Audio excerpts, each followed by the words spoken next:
the best team in the West if they're healthy. What's the longest they made it in the playoffs?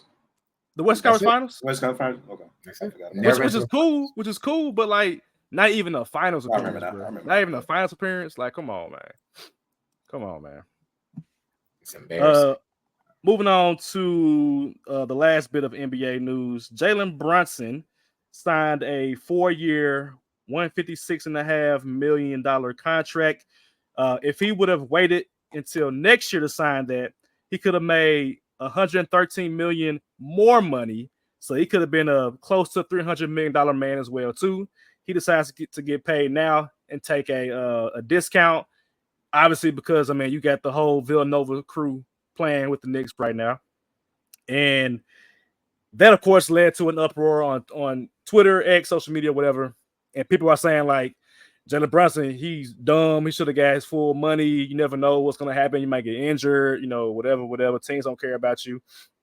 But I haven't processed my feelings about it. I feel like initially I'm like, he wants to win. That's a winning move because you know that he knows he's an all-star player. He knows that Mikal Bridges is a great potential all-star player. You got Josh Hart, an elite role player. DiVincenzo, an elite role player. Maybe Julius Randle's there. We still don't know about that. They have a good team as far as like a culture being set. And now they got more money to spend for other players aside from not getting Isaiah Hartenstein back. And if I'm Hartenstein, I'm like, dang, I could have stayed. And made a little bit of money. I could have stayed there. But what were y'all's thoughts about Brunson taking significantly less money, literally almost half of what he could have made next year? I loved it. Shout out to the Nova Knicks. I think the Eastern Conference. I think it'll be them and the Celtics fighting for the number one spot in the Eastern Conference. Jalen Brunson is the king of New York at this point. Taking the discount, not only, like I said, not only help the guys that's on the team now, but they can go out and get somebody, that can help them or even put them over the hump. So with them, it's a beautiful thing to see. It's good to see.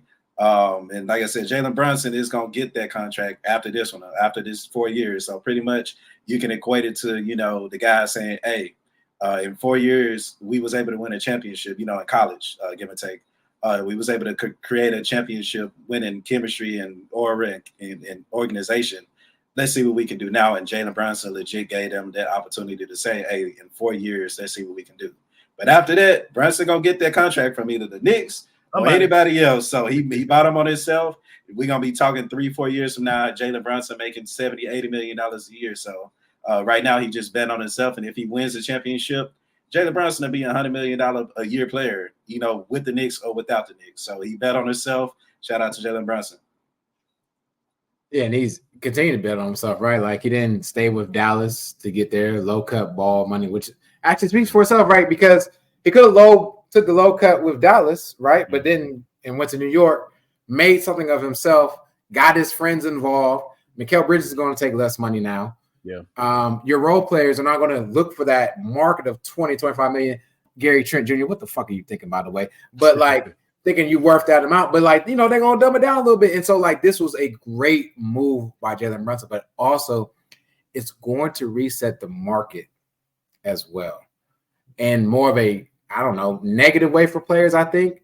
And what I mean by that is if you are, I'm trying to think of any player right now, but I can't think of any player. But if you haven't accomplished what Jalen Brunson accomplished, but Jalen Brunson was willing to take a 4-year, I'm going to say 160, right? I'm just rounding up. $40 million deal. And why can't you? You're not an all-NBA talent. Why am I going to pay you more than Jalen Brunson? So I feel like some teams are going to be a little bit more shiesty moving forward with their money. Possibly.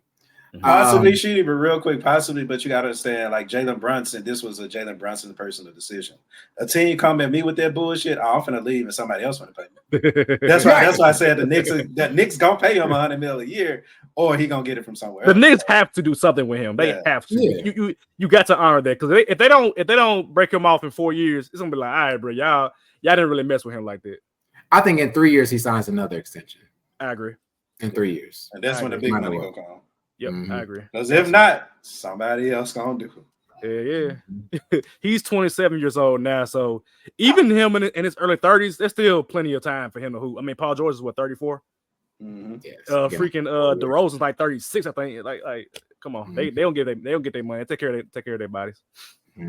So, but yeah, that's it that I got from NBA news. Wanted to get into a little bit of Team USA, starting off with speaking of Kawhi Leonard.